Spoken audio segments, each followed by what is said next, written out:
Tinawag ni Pangulong Bongbong Marcos na worrisome o nakakabahala ang pambobomba ng tubig ng China sa sinakyang bangka ni AFP Chief General Romeo Bronner Jr. sa West Philippine Sea. At live mula sa Camp Aguinaldo sa Quezon City, nasa frontline ng balitang yan si Brian Castillo. Brian, ano pa ang detalye ng pahayag ng Pangulo?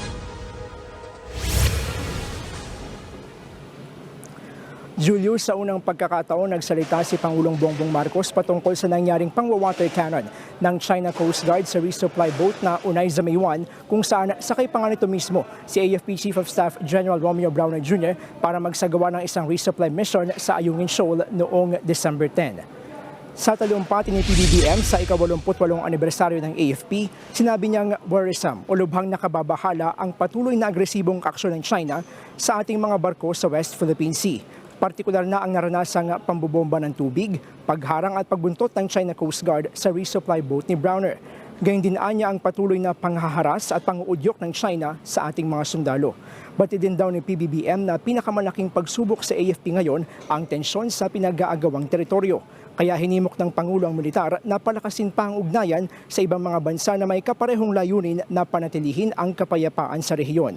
Malaking bagay anya ang pakikipagtulungan sa ibang mga bansa sa pagtaguyod ng international rules-based order sa kabila ng tangkang panggugulo sa ating teritoryo. Narito ang pahayag ng Pangulo. We shall continue to assert our rights in accordance with the Philippine Constitution and international law. The recent incidents involving no less than our AFP Chief of Staff is worrisome.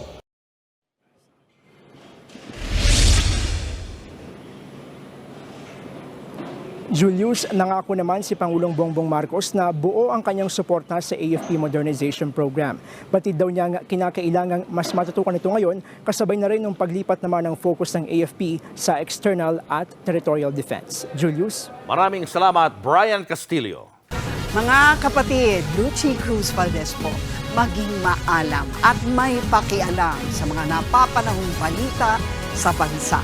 Tumutok at mag-subscribe sa News 5 social media pages.